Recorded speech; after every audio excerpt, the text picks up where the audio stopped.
Bonjour à tous ceux et toutes celles qui sont déjà connectés. On va attendre quelques minutes, le temps de commencer ce webinaire.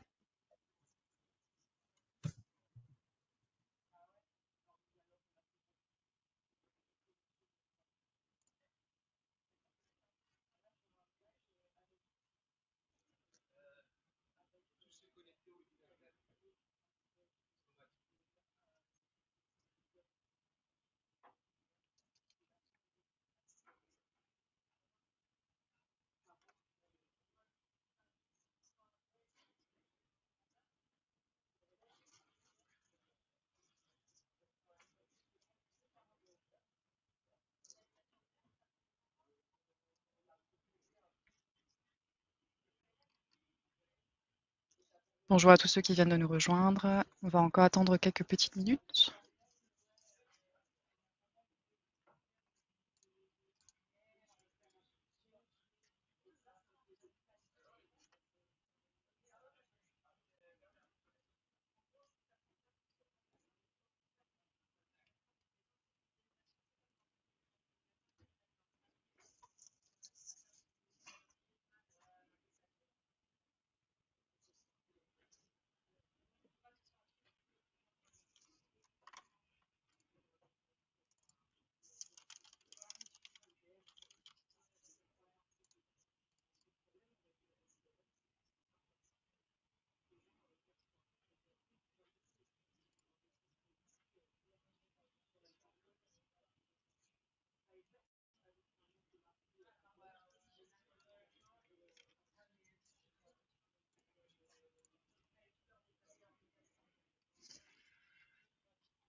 Bonjour à tous ceux qui viennent d'arriver. Ça commence à grimper. Il est 11h01. J'attends encore quelques petites minutes avant de démarrer ce webinaire. Si vous avez un souci technique, je vous l'ai écrit dans le chat, mais n'hésitez pas à relancer le webinaire via l'application.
Bien, il est 11h02, on va commencer. Bonjour à toutes et à tous, bienvenue dans ce webinaire dédié à l'intelligence artificielle. Je le répète, si vous avez un souci technique, n'hésitez pas à relancer le webinaire via l'application. Et tout au long du webinaire, vous avez également une box en haut à droite avec un point d'interrogation. Vous pouvez y poser toutes les questions que vous avez. Nous y répondrons à la fin de ce webinaire. Vous êtes plutôt nombreux aujourd'hui, très nombreux à être connectés. Merci beaucoup. Je suis ravie donc de vous accueillir à ce webinaire dédié aux solutions de l'IA avec notre partenaire Dell. Je suis Nina, je travaille pour le groupe Béchelet et je suis accompagnée aujourd'hui de Vincent Barbelin pour répondre à la question suivante. Est-ce que l'IA est un atout pour réinventer nos métiers? Bonjour Vincent, j'espère que tu vas bien. Bonjour Lina, oui je vais bien, bonjour à tous. Je fais un rappel de ta très belle carrière. Donc Vincent Barbelin, CTO chez Dell depuis 13 ans. Tu es non seulement expert en intelligence artificielle, tu es aussi expert en cybersécurité, en edge computing, en cloud ou encore en blockchain. L'innovation, c'est au cœur de tes missions, hein. Ce qui est très intéressant, c'est que tu collabores aussi bien avec des clients que des partenaires, que des journalistes, et ça te permet de vulgariser certains concepts clés dans la transformation digitale, ce qui va être très intéressant pour nos clients aujourd'hui. Alors, Ouais, on va l'IA, essayer. on va essayer. Est-ce que l'IA est un atout pour réinventer nos métiers? Vincent, je te laisse la parole, c'est l'objet de ce webinaire.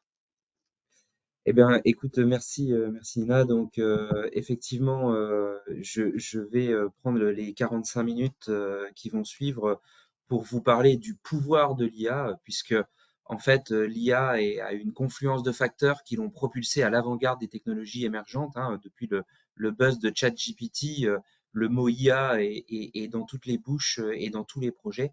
Et donc, finalement, hein, cette IA, eh bien, elle est considérée comme le moteur qui alimentera la prochaine révolution industrielle. Alors, buzz, révolution, bulle ou tout autre qualificatif qu'on peut lui donner, ce qui est sûr et certain, c'est que l'IA, elle est là, elle nous entoure au quotidien dans nos vies personnelles comme professionnelles.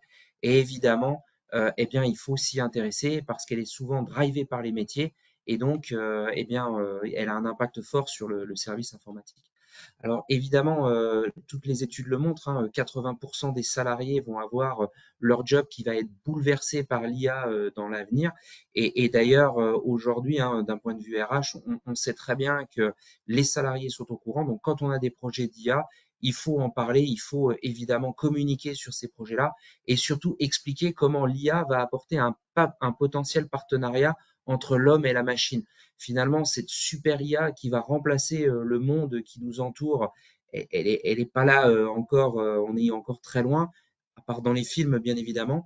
Par contre, l'IA, c'est plutôt une expérience intelligente qui va permettre d'améliorer les interactions numériques et surtout qui va permettre de contextualiser les recherches. Aujourd'hui, on est face à une multitude d'informations qui nous entourent et pour l'être humain, c'est devenu quasiment impossible de fouiller dans ces informations et de corréler des informations. L'IA, elle, évidemment, elle est capable de faire ce travail et de le faire extrêmement rapidement. C'est pour ça qu'on parle bien d'IA, de progrès et de partenariat homme-machine. C'est un peu comparable à ce qu'on a vécu avec l'arrivée de la robotique dans l'industrie. Quand je vous disais que l'IA est une réalité, eh bien, vous l'avez ici dans cette étude qu'on a commandée, hein, une étude qui est récente puisqu'elle date de février 2024. Après le buzz de ChatGPT, hein, ce qu'on constate, c'est que 78% des organisations sont largement intéressées par le potentiel de l'IA et pour intégrer l'IA.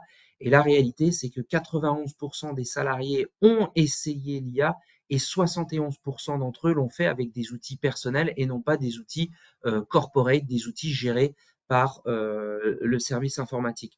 Donc en fait, on se rend bien compte qu'il y a quelques années, on parlait de shadow IT. Aujourd'hui, on parle de shadow AI. Et l'IA, hein, eh bien, c'est un petit peu le principe du en même temps, pour reprendre une formule chère à notre président de la République. Eh bien, c'est que d'une part, cette technologie apporte des bénéfices. Et d'ailleurs, une étude qu'on a commandée en fin 2023, Le Monde, hein, 54% des dirigeants d'entreprises estiment vouloir évaluer l'IA pour leur organisation sous 12 mois, mais d'un autre côté, en même temps, ils voient l'inquiétude et les sérieux risques que peuvent apporter l'IA. Et donc, c'est tout ce panel-là qu'on va aborder dans ces 45 minutes. D'où vient l'IA, où est-ce qu'on veut aller avec l'IA, comment on aborde l'IA, et puis surtout comment on y va. Alors, je vous le disais ici, ce graphique, il est extrêmement intéressant parce que c'est une étude qu'on a commandée auprès d'IDC qui montre l'adoption de l'IA en fonction des secteurs d'activité. Donc, c'est classé entre grandes entreprises, PME, PMI et organismes gouvernementaux.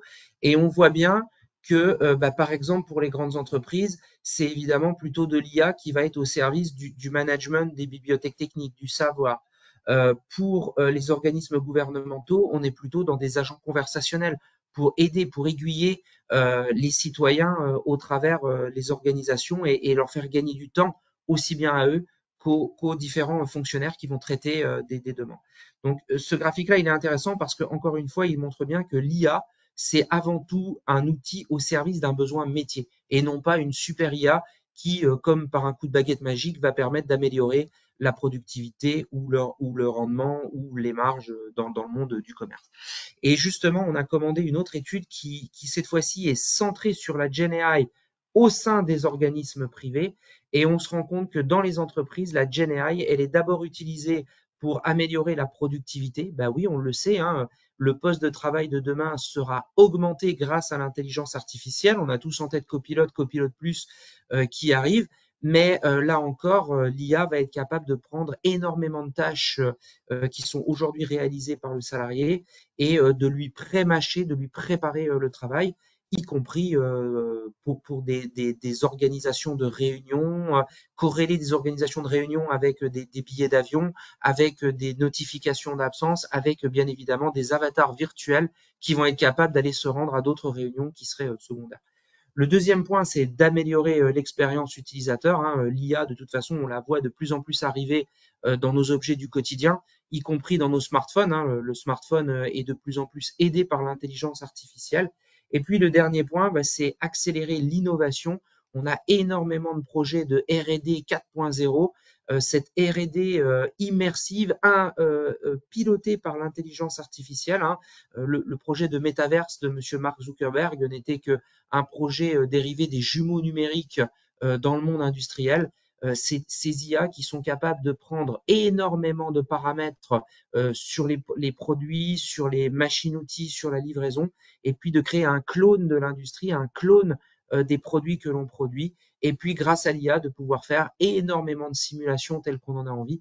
On a par exemple fait les jumeaux numériques des engins de Caterpillar sur lesquels on fait toutes des simulations pour développer les engins de mining ou de chantier de demain qui seront bien évidemment plus efficaces, plus résilients et bien évidemment plus économes en carburant, en énergie et plus verts. Alors, justement, pour agrémenter un peu cette présentation, on a prévu avec Nina quelques questions. La première question, c'est êtes-vous au courant de réflexions autour de sujets d'IA dans votre organisation ou dans votre secteur d'activité? Parce que quelquefois, on ne réinvente pas la roue. Donc, il y a une petite question qui vient d'apparaître à l'écran. N'hésitez pas à répondre, c'est toujours très intéressant. Tout à fait. Pour l'instant, on a une majorité de oui à 85%. Je laisse encore un petit peu de temps pour nos participants de Alors, répondre. c'est ce qu'on constate généralement, hein. Effectivement, il y a beaucoup de projets d'IA en réflexion ou en maturation. On est quand même sur une majorité de oui hein, concernant les réflexions autour du sujet IA, ce qui est assez intéressant. 84%, 9% de non et 7% de je ne sais pas. D'accord. Eh bien, et beaucoup de votants, puisqu'on est à 73% de votants. Donc, merci de votre participation.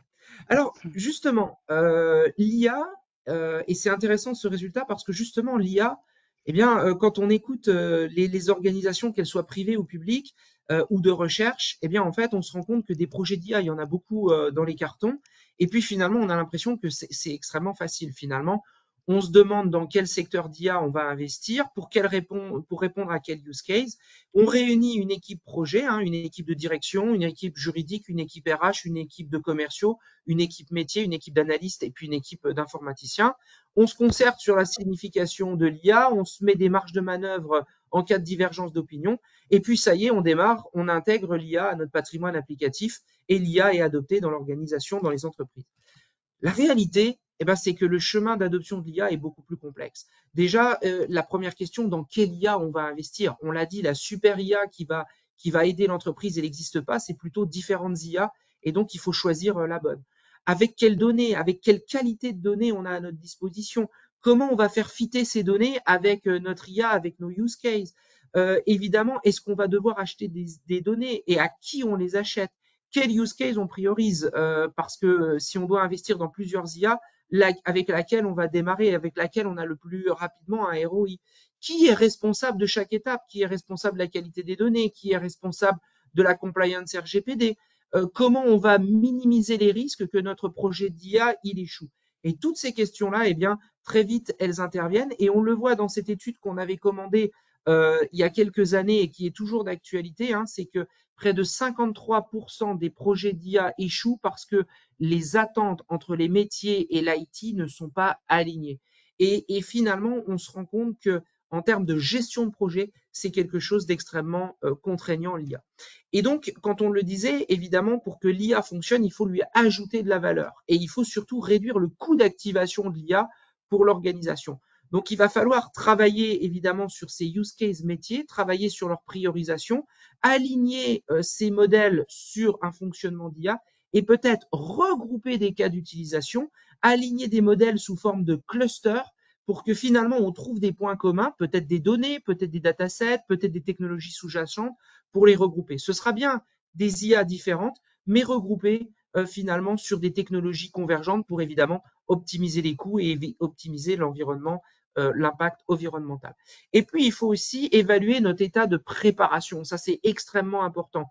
Est-ce que la stratégie, on est prêt? Est-ce qu'on est prêt à dérouler une stratégie? Est-ce qu'on est prêt au niveau des données? Est-ce que nos plateformes sont prêtes à digérer l'IA, alors qu'elles soient private ou cloud? On en parlera après.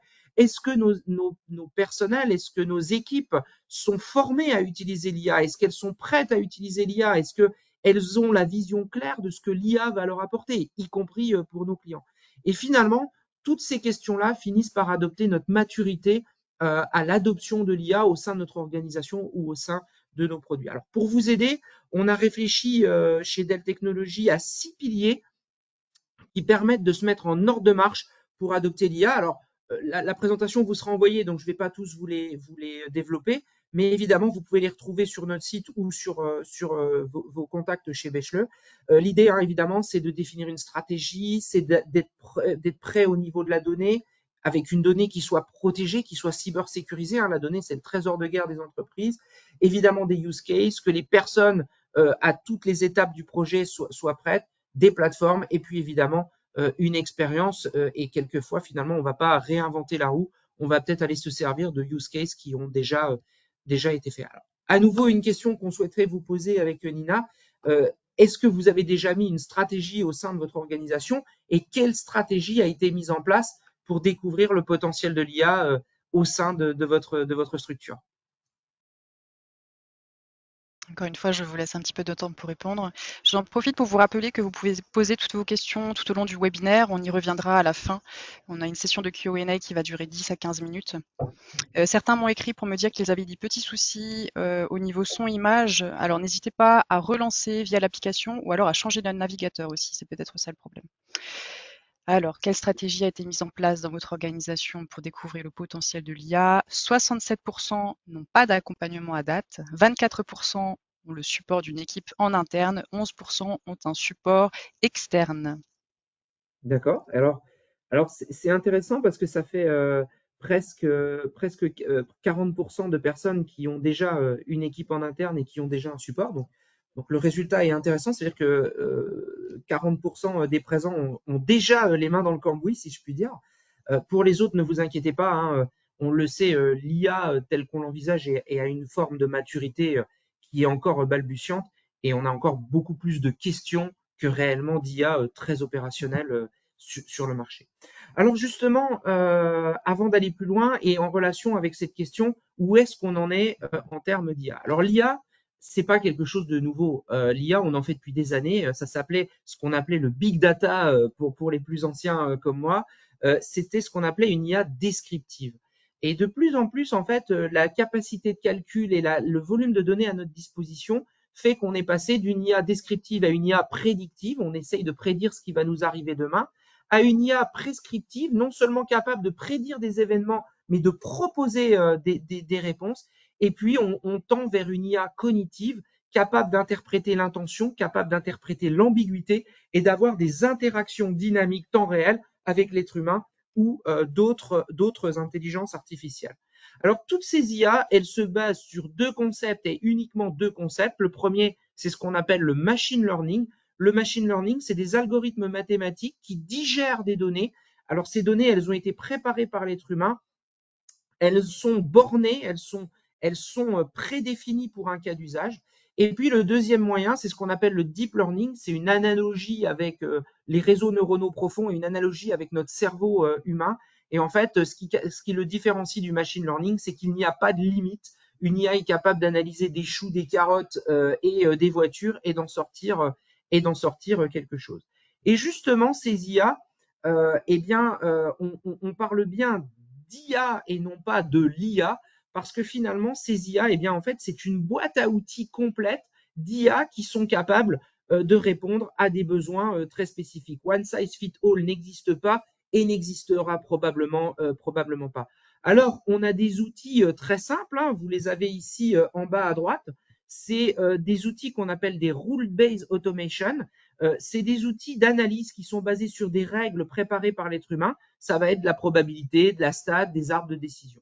Ensuite, on va aller vers des outils plus évolués qu'on appelle des outils cognitifs. Par exemple, les virtual agents comme Siri ou Alexa, le contrôle de passeport aux frontières. C'est des outils qui ont des interactions très riches, mais qui, encore une fois, ont été prédéfinis par l'être humain. Et puis, on a des outils qu'on appelle la Real AI. C'est des outils qui ne se distinguent pas dans leur interaction avec l'être humain. Ils sont hyper intelligents et surtout, ils sont capables de se connecter aux bonnes entités, aux bonnes sources de données au bon moment. Et la GenAI est une de ces IA qui est extrêmement évoluée. L'IA, on était sur des capacités à analyser de la donnée, classer des données, détecter des patterns, des récurrences, prendre des décisions. Eh bien, la GenAI, on est capable de produire des nouveaux contenus. On est surtout capable de se baser sur des sources de données qui peuvent avoir plusieurs milliards, voire trilliards de points de données pour les plus grands LLM type Llama 2 ou ChatGPT. Et surtout, on est capable de produire des contenus à partir de différents types d'entrées, du texte, de la vidéo, de l'audio, et à une échelle qu'on n'a jamais atteinte jusqu'aujourd'hui. Alors, comment ça fonctionne? Eh bien, le premier point, c'est que l'IA se nourrit de la donnée. Plus il y a de données, plus elle est précise. Et souvent, on voit des clients qui s'acharnent avec des algorithmes mathématiques très compliqués parce que justement, ils essayent de compenser la pauvreté de la qualité de leurs données. Ce qui est sûr, c'est que mieux vaut des algorithmes simples avec beaucoup de données de qualité. Et quand on parle de beaucoup de données, c'est beaucoup de données puisque l'analyse traditionnelle telle qu'on la connaissait, c'était quelques gigas, voire quelques téras de données structurées pour faire du big data. Le machine learning, on rentre dans une échelle de centaines de térabytes de données structurées ou semi-structurées.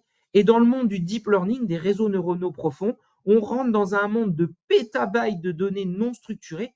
Vous imaginez évidemment tout de suite l'impact sur le stockage et les réseaux que l'on va avoir. Et cet impact, eh bien, en fait, il est au niveau du data management.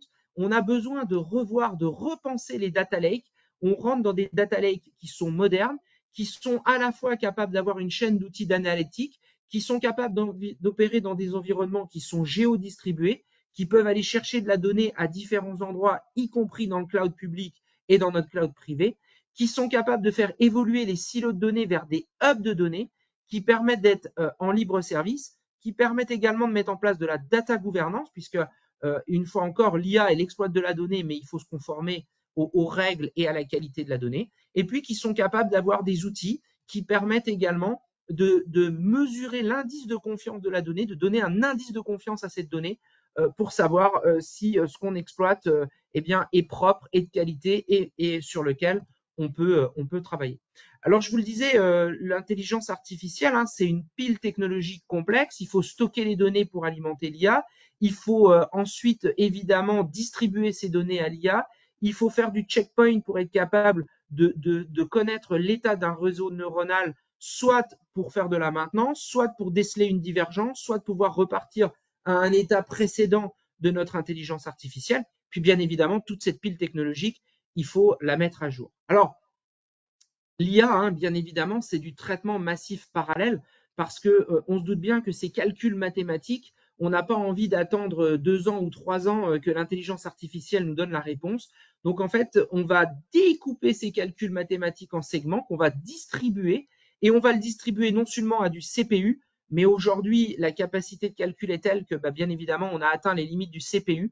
Donc on va aussi distribuer à des GPU, ces fameuses cartes graphiques qui ont fait le succès boursier de Nvidia ces derniers temps pour accélérer la capacité de calcul. Et donc, dans cette pile technologique complexe, eh bien, évidemment, nous, Dell Technologies et Bachelor, ce qu'on va être capable de vous apporter, c'est des solutions qui sont préqualifiées, qui vont permettre de démarrer petit et de croître rapidement, qui vont vous permettre de vous concentrer sur l'exploitation de l'IA et toute la pile technologique, vous nous la confiez.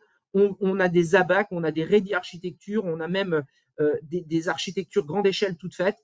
et on va être capable comme ça de vous accompagner dans cette pile technologique. Alors quelquefois, le calcul, le HPC, ces cartes graphiques avec ces processeurs ne suffisent plus. On rentre dans le monde des supercalculateurs, hein, quand l'intelligence artificielle est si gourmande, on rentre dans une échelle de ce qu'on appelle les pétaflops, la course aux pétaflops ou aux étaflops. Pour ceux que ça intéresse, j'ai rédigé un article sur ces supercalculateurs sur le blog de Dell Technologies. Et donc, pour faire tourner ces logiciels, par exemple, chez Météo France, c'est un logiciel qui s'appelle Arome, qui vient faire les prévisions météorologiques, les phénomènes dangereux, les changements climatiques. Eh bien, on se base sur deux supercalculateurs qui sont Belenos et Taranis, et on parle de 21,48 pétaflops. Donc, c'est 21,48 millions de milliards d'opérations en virgule flottante par seconde pour pouvoir traiter les prévisions météo que vous avez le lendemain au journal de 20 heures. On travaille, nous, par exemple, Dell Technologies, beaucoup avec le TAC, hein, qui est le supercalculateur du Texas, qui calcule en 42 millions de milliards d'opérations par seconde pour faire tourner des logiciels comme MATLAB ou Mathematica, des logiciels de Bloomberg ou de Reuters dans le monde de la finance, des logiciels d'IA de la NASA, notamment pour le docking des vaisseaux, ou encore des logiciels comme Amber dans le monde de la chimie, qui sont bien des logiciels de HPC, d'intelligence artificielle. Alors, tant qu'on est dans cette échelle, pour vous donner une idée de la puissance de l'IA, j'ai voulu prendre deux exemples. Le premier, c'est un Rubik's Cube. Alors, un Rubik's Cube, c'est 43 quintillions de combinaisons possibles pour une seule solution. Et en fait, l'université d'Irvine en Californie a développé une IA qui s'appelle DeepCube A. Au bout de 2 jours d'apprentissage, elle a réussi à résoudre un Rubik's Cube en 1 seconde 2, là où le meilleur être humain est à 3 secondes 47, et en 20 mouvements, là où le meilleur être humain est en 50 rotations. Alors, je suis d'accord, ça ne sert strictement à rien, mais ça vous donne clairement une idée de la puissance de ce que pourrait être l'intelligence artificielle apportée à de la maintenance prédictive, par exemple, au sein d'une entreprise. Le deuxième exemple beaucoup plus concret, chez Dell Technologies, on a une intelligence artificielle qui s'appelle Clara. Et Clara, eh bien, elle est capable de détecter 98% des vulnérabilités logicielles quand on fait des développements en moins d'1 heure. Mais surtout, elle détecte des vulnérabilités, mais elle propose des remédiations et surtout, elle propose une prioritisation dans la chaîne DevOps de ces correctifs à mettre en place dans nos développements. Donc, vous voyez la puissance quand même que peut apporter l'IA dans cet exemple-là industriel au service de l'informatique industrielle. Alors, on l'a dit en préambule, l'IA, c'est quand même pas si facile à mettre en place et elle fait face à une myriade de challenges. Alors, vous le voyez ici dans cette étude qu'on a commandée en décembre 2023, l'étude Dell Technologies Pulse Survey. Alors, c'est une étude qui est extrêmement intéressante parce qu'elle a été menée pour les États-Unis, la France, l'Angleterre et l'Allemagne, 3 pays qui sont à peu près similaires dans leur adoption de l'IA. Et donc, quand on regarde les résultats généraux, on voit que la première préoccupation, c'est la sécurité. La deuxième, c'est la complexité technologique. Et la troisième, c'est la data gouvernance. Ce sont les 3 principales préoccupations des organisations dans l'adoption de l'intelligence artificielle. Et vous voyez que le coût n'arrive qu'en 4e position, tout simplement parce qu'aujourd'hui, l'IA apporte tellement de bénéfices que le coût est secondaire par rapport à ce que ça peut apporter. Alors, si on regarde la France et l'Allemagne en particulier, on se rend compte que la première préoccupation de la France et l'Allemagne, c'est l'éthique, et ensuite vient la sécurité, la complexité technique et la data gouvernance. Donc, je tenais à le souligner quand même parce que pour nos deux pays que sont la France et l'Allemagne, c'est l'éthique qui intervient en premier. La deuxième problématique, c'est qu'il existe une myriade d'opérateurs et de spécialistes de l'intelligence artificielle. Vous en avez ici un petit panel qui date de 2021. Et donc, la difficulté dans tous ces acteurs, c'est de faire les bons assemblages, de choisir les bons acteurs, de évidemment définir est-ce que cet acteur tient bien ses promesses, est-ce qu'il est pérenne dans le temps, comment vont arriver ses mises à jour, et ainsi de suite. Et finalement, on le voit aussi, la deuxième problématique, c'est que les data scientists, qui sont une ressource extrêmement rare et chère, eh bien, on se rend compte que ces data scientists, ils passent 80% de leur temps à faire tout, sauf à faire de la data science. Or, leur métier, c'est pas de nettoyer, de filtrer ou d'enrichir des données, c'est évidemment de préparer les datasets, de préparer les algorithmes mathématiques. Et puis, on l'a dit, l'IA, eh bien, il faut l'entraîner. l'IA, à l'image d'un alpiniste qui gravit une montagne, eh bien, il faut quelquefois se rendre compte que le chemin le plus court n'est pas forcément le plus rapide, parce qu'il peut être semé d'embûches. Et une IA, eh bien, il faut lui apprendre à travailler. Alors, il existe plusieurs méthodologies, transfer learning, one-shot learning, automated machine learning. Ce qui est sûr et certain, c'est que la vraie problématique, plus que la méthode pour l'entraîner, c'est avec quelles données je vais l'entraîner, comment je vais lui apprendre de ses erreurs. L'IA doit apprendre de ses erreurs. Comment je vais mesurer le résultat de mon apprentissage? Comment je vais m'assurer que l'IA qui apprend depuis 2, 3 jours, une semaine, eh bien, elle apprend les bonnes choses et le résultat qu'elle va me produire va être bon. Donc, comment je mets en place un KPI? Et puis, l'autre point, l'IA, elle ne fonctionne pas forcément tout le temps dans des énormes data centers. On fait aussi ce qu'on appelle AI at the edge. Eh bien, quelquefois, pour faire de la maintenance prédictive, pour faire des bâtiments intelligents, eh bien, on va, pour faire de la vidéosurveillance intelligente dans le monde des smart cities ou des smart buildings, eh bien, on va déporter de l'informatique à ce qu'on appelle le edge, en périphérie, ce réseau, finalement, ce réseau de grid informatique qui permet de travailler la donnée au plus près de son point de création pour en extraire la valeur essentielle, eh bien, je vais amener de l'IA sur ce edge. Et évidemment, par définition, sur le edge, j'ai peu de capacité de calcul, peu de capacité de stockage, donc ma donnée est pauvre et je suis limité en calcul. Et pourtant, j'ai besoin de travailler. On se doute bien que dans un avion ou dans un bâtiment, on ne va pas construire dans chaque bâtiment d'une ville un gigantesque data center pour collecter les capteurs. Donc ça, c'est une des problématiques aussi de comment je travaille, comment je distribue mon apprentissage et avec quel jeu de données je travaille sur le edge. Et puis évidemment, comment je garde le contrôle sur l'intelligence artificielle. C'est la plus complexe des difficultés. Déjà, qui est responsable de la gouvernance de la data? Qui est ce fameux CDO, ce Chief Data Officer, qui s'assure que la donnée que j'exploite, j'ai le droit de l'exploiter? Je vous ai pris ici un exemple d'une IA qui a généré une photo sur une demande et on se rend compte qu'elle s'est largement inspirée d'une image qui avait des droits d'auteur, mais qu'en plus, dans la photo, vous l'avez ici à droite, elle a même recréé une pseudo droit à l'image. Donc, vous voyez, ça, on ne peut pas se le permettre. Vous avez tous en tête l'exemple de Google qui a demandé de produire des œuvres d'art et qui s'est retrouvé avec des œuvres d'art très controversées. Vous allez me dire, c'est le principe de l'art de faire réagir, mais là, l'IA est partie beaucoup trop loin dans des réflexions et il ne s'y attendait pas. Donc, comment je garde le contrôle sur l'IA? Comment je garde la souveraineté de mes données? Les données que je vais faire traiter à mon IA sont souvent des données très sensibles, des données qui sont évidemment ma propriété intellectuelle, des données pour certaines organisations que je collecte depuis des centaines d'années. J'ai pas envie que ces données aillent enrichir des hyperscalers qui vont me mettre des modèles d'IA publics. Gardez en tête l'exemple de Samsung qui a soumis du code à ChatGPT, du code sensible, et qui une semaine après s'est rendu compte que son code était proposé par ChatGPT. Comment également je suis capable de garder le contrôle sur l'Uchronie, cette capacité de l'IA à dériver, à réécrire l'histoire à partir d'un moment, d'un instant T, elle se met à complètement partir de travers.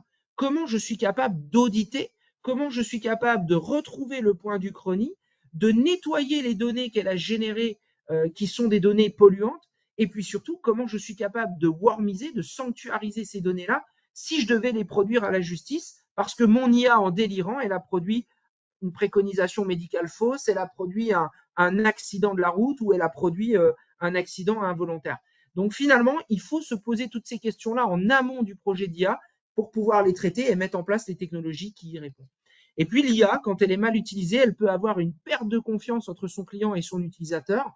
La ville de Chamonix, par exemple, a généré des images publicitaires avec l'IA. Alors c'est extraordinaire, hein, c'est l'aiguille du Midi, le Mont Blanc, une neige plus blanche que blanche et un skieur juste à côté d'un bouquetin. Bon, moi, pour trouver des bouquetins, il faut que je me lève à 5 heures du matin, pas quand j'ai un beau ciel bleu. Et finalement, le bad buzz a été extraordinaire parce que ça a été tellement repris que ça a fait de la publicité très, très spécifique et très bénéfique à l'Office du tourisme de Chamonix. Par contre, Le Figaro, par exemple, à contrario, ils ont mené une enquête qui leur a montré que les gens qui s'abonnaient au Figaro, c'était pour avoir un vrai travail journalistique et pas pour avoir une IA. Et donc, ils ont décidé de s'engager dans une charte éthique à ne pas avoir d'intelligence artificielle pour le travail journalistique dans la rédaction d'articles. Ils en ont pour d'autres usages internes, mais pas pour cette partie-là parce que ça leur ferait perdre des abonnements. Ensuite se pose la question de où est-ce que je place mon intelligence artificielle. Alors évidemment, c'est un vaste débat. Ce qui est sûr et certain, c'est que dans l'étude qu'on a commandée, donc cette étude Pulse, elle le montre, 82% des clients préfèrent une approche on-prem ou hybride de l'intelligence artificielle. D'ailleurs, Amazon a rédigé il y a 15 jours un article, AWS a rédigé un article où ils le disent, qui voit un tassement de leur vente du cloud justement en raison de l'intelligence artificielle. Pourquoi ? Évidemment pour la sécurité, pour la capacité à contrôler les modèles, pour la souveraineté des données, mais surtout pour des questions de volume. Il est plus facile de déplacer l'IA vers les données que les données vers l'IA. Donc en fait, on amène l'IA à la donnée et pas l'inverse. Et déplacer des données dans le cloud, c'est extrêmement coûteux. Et quand on parle de données, gardez en tête cet exemple. Donc dans un cas de projet industriel spécifique, on parle en millions ou en billions de points de données. Quand on parle dans des GenAI qui ont été préqualifiés pour un sujet spécifique, on commence à rentrer en centaines de milliards de points de données. Et les LLM type ChatGPT, Llama 2 de Facebook, on est dans un monde qui dépasse le trilliard de points de données. Donc, imaginez-vous si je devais déplacer ces données-là. Donc souvent, on va travailler sur un RAG, et c'est évidemment cette notion d'hybridation de l'intelligence artificielle. Je vais exploiter dans le cloud le LLM, mais je vais garder en local mes données dans un RAG que je contrôle, que je maîtrise, et sur lequel mon LLM va venir s'enrichir de ces données-là, mais avec une étanchéité parfaite. Une fois que j'ai terminé de travailler, le LLM repart avec ses données qui lui sont propres à lui, mais mes données à moi sont parfaitement chez moi. Donc ce RAG, il permet évidemment de garder le contrôle sur des données très sensibles tout en exploitant la richesse d'un LLM sans avoir à rapatrier le trilliard de données dans mes systèmes. Alors je le disais, l'IA évidemment, elle doit être éthique, elle ne doit pas avoir de préjugés, je dois pouvoir lui faire confiance. Et donc, l'Europe a statué sur un premier règlement, le European AI Act. Il a le mérite d'exister, même s'il n'est pas parfait. Nous, Dell Technologies, on a rédigé une charte éthique de l'IA et tout projet, on doit s'y contenir. Mais finalement, la question, c'est que cette IA qui ne doit pas avoir de préjugés, qui ne doit pas être biaisée pour des questions politiques, religieuses ou autres, eh bien finalement, on peut se poser la question de est-ce qu'elle ne doit pas avoir une conscience ? Alors, pas une conscience au sens du danger ou de la mort, mais tout simplement une conscience au niveau du subjectif, au niveau de la capacité à revenir à son point de départ. Nous, êtres humains, on est capable, des fois la nuit, on dort mal, on se dit mince, j'ai fait quelque chose, si je devais le refaire, je le referais différemment, ou j'ai des doutes, attends, ok, on pose la feuille et je reviens à mon point de départ. Une IA, elle, aujourd'hui, elle ne fait que avancer, elle ne fait qu'aller en avant et à aucun moment elle n'est capable de faire une analyse après coup ou un rétex. Elle apprend de ses erreurs, mais elle n'est pas capable de repartir de son point de départ. Et donc, on peut aussi se poser la question si, eh bien, évidemment, on ne doit pas faire digérer les grandes bibliothèques, les grandes bases documentaires à l'IA, tout simplement pour qu'elle puisse tenir compte du passé, dans ce qu'il a fait de bien ou dans ce qu'il a fait de mal, pour prendre des décisions sur l'avenir. Et puis, pour terminer sur cette problématique évidemment de sécurité, eh bien, pensez à protéger vos IA. C'est une étude qu'on avait commandée en fin 2022, le Dell Data Protection Index 2022. 76% des clients s'inquiètent de la capacité à protéger tous ces développements très chers qu'on a fait sur l'IA, sur l'IoT, sur le Edge. Eh bien, aujourd'hui, il faut penser à des outils de backup capables de backuper ces environnements-là parce qu'évidemment, en cas de problème, il faut être capable de repartir face là où on était et évidemment pas perdre tout ce qu'on a fait, tout ce qu'on a investi. Et puis, le dernier challenge de l'IA, eh bien, on est dans un monde volatile, on est dans un monde où les enjeux énergétiques sont forts. On a même des pays qui ont commencé à menacer de fixer des limites à la puissance des centres de données. On a une taxe carbone du digital qui se prépare. On a aussi des changements météorologiques forts. On est dans un monde où on le voit bien, l'énergie fait face à des tensions géopolitiques. Et pourtant, comme le rappelle IDC dans cette étude qu'on avait commandée, Près de 30% des investissements total des data centers dans les années à venir sont drivés par de l'achat de serveurs et du stockage pour l'intelligence artificielle, qui sont des très gros consommateurs énergétiques. Or, aujourd'hui, entre 40 et 60% dans cette étude de Schneider le montre, entre 40 et 60% des coûts du data center, c'est l'énergie. Donc, vous vous doutez bien de ce que ça peut représenter. Et si on continue sur ce trend, c'est Gartner qui le dit, en 2030, l'IA consommera près de 3,5% des ressources énergétiques mondiales de la planète. Donc évidemment, quand on pense projet d'IA, il faut penser PUE, il faut penser data center nouvelle génération. Et d'autant, encore une fois, ici, je vous ai pris 3 exemples des grandes règles qui sont en train de se mettre en place par les différents gouvernements, que ce soit l'Allemagne, la France, les États-Unis, sur le data center de demain. Et là, des plus importants, c'est le PUE, c'est cette efficience énergétique du data center. Et donc, il existe des formules mathématiques pour calculer le PUE évidemment d'un équipement, mais aussi le PUE d'un data center. Et donc, quand vous réfléchissez IA, quand vous réfléchissez sur ces sujets-là, pensez à cet impact environnemental, pensez à ce PUE, pensez à la production carbone. Et d'ailleurs, vous le voyez ici dans des comparaisons de PUE versus le coût énergétique de data center. Vous voyez que nous, en France, on fait partie des pays qui avons un fort intérêt à ce que les data centers soient chez nous, peut-être par notre historique nucléaire, mais quoi qu'il en soit, en France, on est bien positionné, continuons à l'être.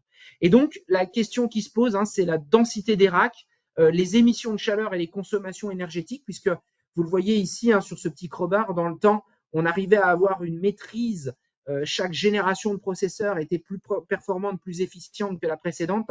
Eh bien, le problème, c'est qu'avec l'arrivée des GPU, on entre dans une ère extraordinaire en termes de croissance énergétique et dissipation thermique. Et donc, il faut contrôler tout ça. Bien évidemment, nous, constructeurs, on travaille sur nos nouvelles générations de matériel pour les data centers. On travaille sur le power, on travaille sur la densité des racks, on travaille sur l'air cooling de nos matériels. Même l'air, c'est quelque chose de pas cher, de facile, même si c'est pas le plus efficace en termes de refroidissement. On travaille au flux d'air de nos serveurs. On travaille aussi sur ce qu'on appelle des corridors froid et chaud, des cubes. En fait, on va venir encapsuler les racks dans ce genre de conteneurs. Et en fait, comme ça, on va avoir le refroidissement au plus près des matériels et un couloir chaud pour évacuer l'air. Et puis, on travaille aussi à 2 technologies novatrices. La première, c'est le Direct Liquid Cooling. Sachez que sur les dernières générations de cartes graphiques, qu'elles soient Intel, AMD ou Nvidia, les puissances de calcul annoncées sont extraordinaires, mais aussi de consommation énergétique. Et le Direct Liquid Cooling va devenir nécessaire. Donc, on envoie de l'eau à l'intérieur des serveurs, de l'eau froide, et on récupère de l'eau chaude. Et puis, on travaille aussi à l'Immersion Cooling. Là, c'est directement nos serveurs qu'on vient tremper dans des bains d'huile parce que finalement, cette huile a le meilleur pouvoir calorifique. Sachez que toutes ces innovations-là sont disponibles sur nos best-sellers. On n'est pas sur des machines très spécifiques. C'est tout simplement nos best-sellers, des serveurs 2U ou 4U, des R660 qui sont le best-seller 2U. Il est tout à fait disponible dans ces 2 générations de matériel. Et puis, pour terminer aussi cette partie-là, le contrôle des data centers va devenir quelque chose d'extrêmement important. Évidemment, contrôle d'un point de vue matériel, d'un point de vue dissipation thermique, mais aussi d'un point de vue logiciel, parce qu'il va peut-être falloir demain déclarer le carbone produit. Donc, on a travaillé sur 2 logiciels. Le premier, c'est OpenManage Power Manager. Donc, OpenManage, pour ceux qui connaissent Dell, c'est notre logiciel de monitoring qui est fourni avec nos matériels. Donc, lui, il va faire de l'analyse temps réel sur les consommations énergétiques d'un data center, d'un rack, d'un matériel. Évidemment, il va faire des propositions d'optimisation. Il va aussi remonter évidemment des pannes, des alertes, des dysfonctionnements, des taux de remplissage. Et puis, vous avez Cloud IQ qui est fourni aussi avec nos matériels, qui lui est un outil de capacity planning. Il est basé sur l'IA, c'est l'IA au service de l'informatique. Donc, il va utiliser toutes les données collectées pour faire des projections et des préconisations. Par exemple, il va vous dire, si vous éteignez tant de processeurs, Vous allez ralentir peut-être de 5 millisecondes un workload d'IA ou un workload informatique. Par contre, vous allez gagner 30% de carbone. Qu'est-ce qu'on fait? Si on regroupe des machines entre elles, on va arriver. Donc, on va être vraiment cette fois-ci dans l'analyse et la proactivité d'un point de vue environnemental et évidemment sur ces parties-là. Alors, avant de vous donner 2 use cases et de conclure, une dernière question pour vous. Avec l'essor de l'IA et des données associées, est-ce que vous avez commencé à réfléchir à ce data center nouvelle génération? Est-ce que vous avez déjà commencé à réfléchir à cette capacité de mixer du refroidissement par air, par direct liquid cooling au sein de vos data centers? Le sondage est lancé effectivement. Pour l'instant, on a une majorité de non à 90%. Vous n'avez pas commencé à réfléchir au data center nouvelle génération. On laisse encore un petit peu de temps. Alors, c'est encore une fois, les résultats sont intéressants et sont dans la norme. Tout simplement parce que les data centers, c'est quelque chose, c'est de l'urbanisation, hein, c'est quelque chose de très cher. Et ce qu'on constate dans les entreprises, c'est que les très grands groupes ont commencé et ont démarré des projets de direct liquid cooling et d'immersion cooling parce que, évidemment, leurs data centers sont très énergivores, sont des gloutons, et surtout avec l'arrivée de l'IA. Dans le monde des ETI, PME, PMI ou dans le monde des organismes publics, on est plutôt dans la phase de réflexion parce qu'évidemment, on veut tous avoir un impact environnemental modéré et donc on veut tous être dessus. Donc, encore une fois, on parle bien de next generation de data center. Donc, on est dans la projection dans l'avenir. Alors, pour terminer, je voulais vous partager deux use cases. Le premier, c'est évidemment le poste de travail de demain qui sera amélioré par l'intelligence artificielle. Hein. Je vous l'ai dit, il sera amélioré pour l'utilisateur, mais aussi pour le service informatique, dans son déploiement, dans sa maintenance et aussi dans sa cybersécurisation, notamment avec l'arrivée de copilotes. Donc, sachez qu'on s'attend à des grosses vagues de renouvellement de PC dans les années à venir pour pouvoir faire digérer Copilot, parce qu'on sait très bien que même si Copilot s'appuie sur le cloud, l'utilisateur même déconnecté voudra les bénéfices de son Copilot. Et puis, je voulais donner un exemple qui est cher à mon cœur, puisque justement, on est dans ce paradoxe de l'IA qui consomme des ressources, mais qui aussi vient au service de la planète. Vous retrouverez un article sur le blog de Dell Technologies dans les articles que j'ai rédigés. Hein. C'est Citizen of the Great Reef Barrier. C'est la grande barrière de corail. Il y a 5 ans, on avait mis des capteurs dans les coraux puisque on avait travaillé avec Citizen of the Great Reef parce que tout simplement, il fallait qu'on mesure la dégénérescence des coraux. Vous le savez, hein, la barrière de corail est en grand danger. Alors la grande barrière de corail, c'est plus de 300 000 km², donc c'est juste gigantesque. On avait mis des coraux, on avait commencé à prendre des photos et une personne, un biologiste marin, arrivait à peu près à analyser une image par minute. Aujourd'hui, grâce à l'IA, on est à 22 images analysées par minute. Donc, on a amélioré l'analyse des images sur la dégénérescence ou pas des coraux. Et surtout, on est même capable maintenant de récupérer des images de touristes, de plongeurs amateurs, d'alimenter cette base de données. Les salariés de Dell ont été mis à contribution pour entraîner l'IA, le réseau neuronal profond qu'on a développé. Et aujourd'hui, il est en production et il est capable de faire des préconisations sur des zones touristiques, sur des zones où les coraux se portent mieux, et puis d'un coup se portent mal, de faire des simulations sur l'évolution de la grande barrière de corail en fonction du taux de relèvement de la température des océans, des impacts climatiques. Je vous invite à le lire, c'est juste brillant en termes de technologie et en termes d'impact que ça peut avoir pour la planète. Pardon, il restait une dernière question, la plus importante peut-être. Est-ce que vous êtes éligible à des subventions de l'IA? Est-ce que vous vous êtes renseigné sur cette partie-là?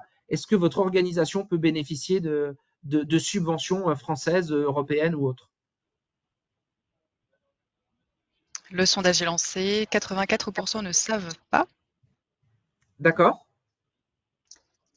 On a 9% de non, 3% de oui, 2% de je souhaiterais être aidé dans la recherche.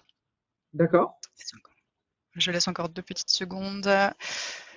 Oui, on a une majorité de je ne sais pas pour l'éligibilité à des subventions IA. Alors, le sondage est intéressant parce qu'il est à mettre en corrélation avec les Mm, personnes précédentes qui ont répondu que, on regarde, on est à peu près sur mm, les mêmes taux de remplissage, je vois à peu mhm. près 70% de votants dans les deux. Et précédemment, on a plusieurs personnes qui avaient dit qu'il y avait des projets en cours sur la première ou deuxième question. C'est intéressant de voir ça. Donc, sachez qu'il existe beaucoup de subventions de l'IA, qu'elles soient européennes ou autres. Et c'est quand même intéressant dans ces projets de demander des subventions parce que ça permet aussi de guider, et notamment des subventions. Si vous avez un projet d'IA et que vous souhaitez le verdir, eh bien, il existe des subventions. Donc, n'hésitez pas à les demander. Ça permet aussi d'amortir le coût de l'IA et ça permet évidemment de ne pas se brider sur l'IA qu'on souhaite développer. Mais Euh, Vincent, j'en profite, je rebondis. J'ai déjà une question concernant cette partie subvention. Est-ce que Dell propose des aides? Alors Dell ne propose pas d'aide, nous, en tant que personne, mais Dell Technologies a noué des partenariats avec Grants Office. Donc, Grants, c'est le cabinet qui nous fait des recherches de subventions pour nos propres besoins de R&D, puisque nous, Dell Technologies, on fait beaucoup de R&D sur nos produits, y compris sur l'IA. Et donc, on est aidé à travers des subventions. Donc, c'est Grants qui nous fait ces recherches de subventions à travers le monde.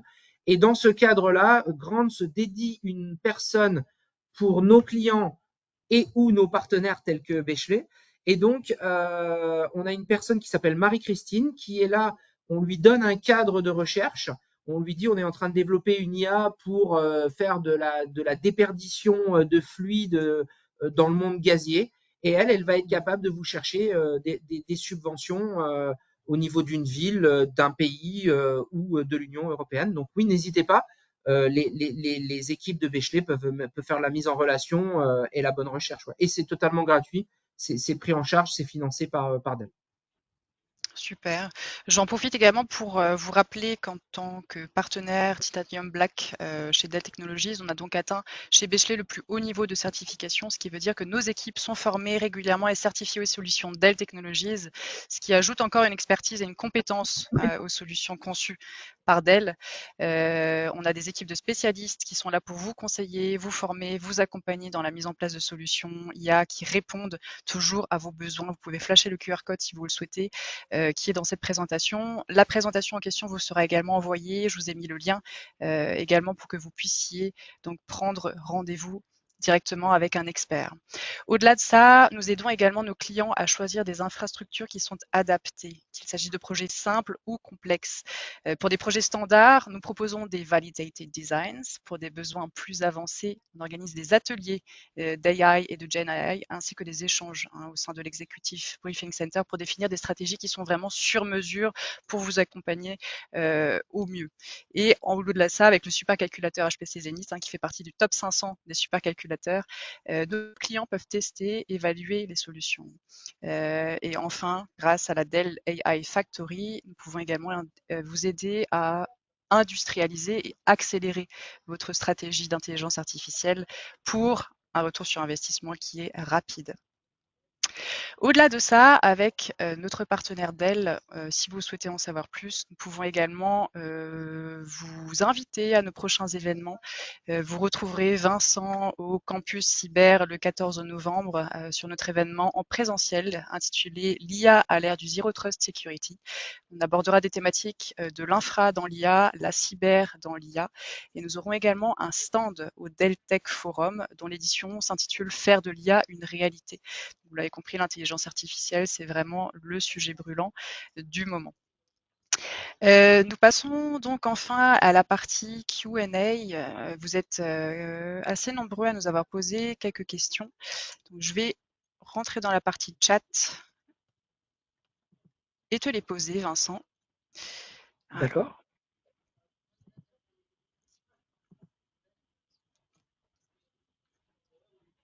d'un point de vue environnemental, repassons sur une partie plutôt RSE. Est-ce qu'on peut envisager que les data centers produisent de la chaleur, de l'énergie pour des quartiers d'une ville plutôt qu'elles ne partent dans l'atmosphère? Un aspect plutôt RSE est d'utiliser finalement l'intelligence artificielle d'une manière un peu plus vertueuse. Oui, alors c'est une très bonne question et oui, c'est faisable. Il faut des data centers qui soient quand même assez conséquents parce que la chaleur produite, encore une fois, nous, notre rôle de constructeur, c'est d'essayer de faire en sorte que les matériels produisent le moins de carbone, consomment le moins de watts et évidemment dissipe le moins de chaleur.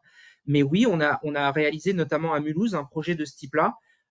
Donc en fait, c'est grâce au direct liquid cooling, comme on le présentait, on collecte l'eau chaude des serveurs, on la fait passer à travers des mécanismes de pompe parce qu'il y a une histoire de pression.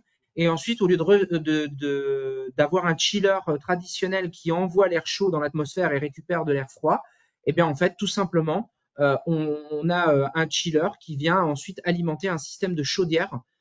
Et ensuite, on peut soit chauffer une serre, un terrarium, une serre, des bureaux, voire une ville dans le cadre de très gros data centers ou de chaleur collectée par plusieurs data centers d'une entreprise. Oui, c'est tout à fait faisable et les mécanismes existent et on a ces mécanismes-là en standard avec notre fournisseur qui est Schneider Electric. On a mené plusieurs projets de ce type-là. Ouais. Très bien, merci pour ta réponse et j'espère qu'elle a répondu à la question. Je passe à une question suivante concernant la confiance que l'on peut accorder à l'intelligence artificielle, étant donné qu'on n'a aucune idée sur le contenu du code source ni le type de développeur. Effectivement, même moi qui utilise assez souvent des outils sur ChatGPT, par exemple, on a la petite mention de ChatGPT peut faire des erreurs, n'hésitez pas à vérifier les informations.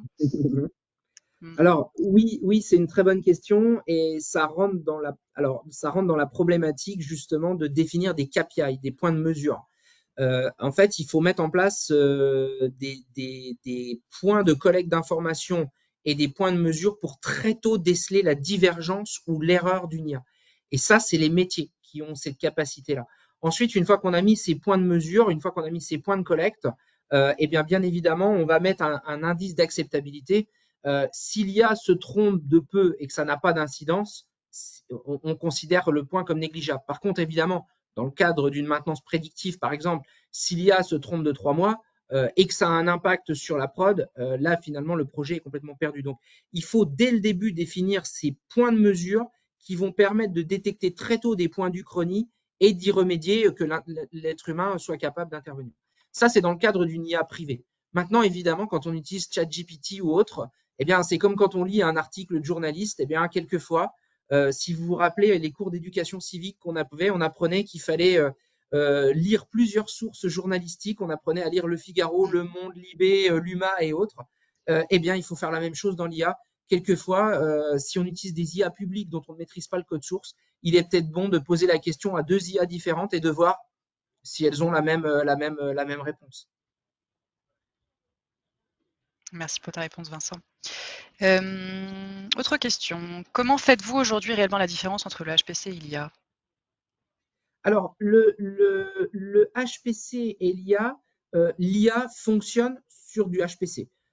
Par contre, donc l'IA pour fonctionner, on l'a dit, hein, c'est des algorithmes mathématiques à qui on va faire digérer de l'information. Ces algorithmes, on va les découper et on va les distribuer sur le HPC. On va les paralléliser. Alors, ça dépend. Il y a quelques logiciels qui sont linéaires, donc on alimente, et puis on a des logiciels qui sont disséquentiels qu'on peut paralléliser. Quand on parallélise, on va distribuer sur des nœuds de calcul constitués de CPU et de GPU pour justement qu'on aille beaucoup plus vite dans le traitement. Donc, on a besoin de logiciels pour manager ce cluster et de logiciels pour manager les calculs qu'on distribue.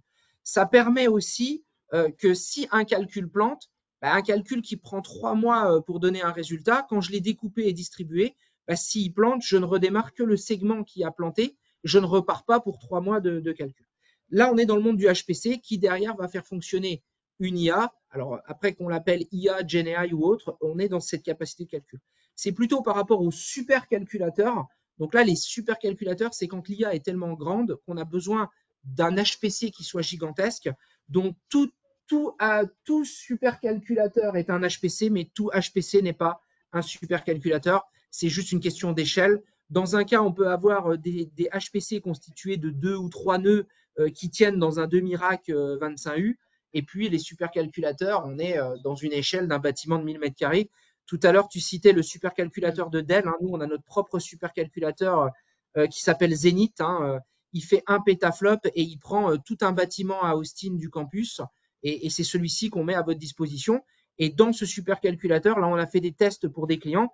Quelquefois, on met juste un processeur et une carte graphique ou 2 processeurs. Le dernier test qu'on a fait pour une PME-PMI, c'était 2 processeurs et 4 cartes graphiques. qu'on a dédié de ce supercalculateur pour en faire un HPC pour que le client fasse ses tests de calcul dessus.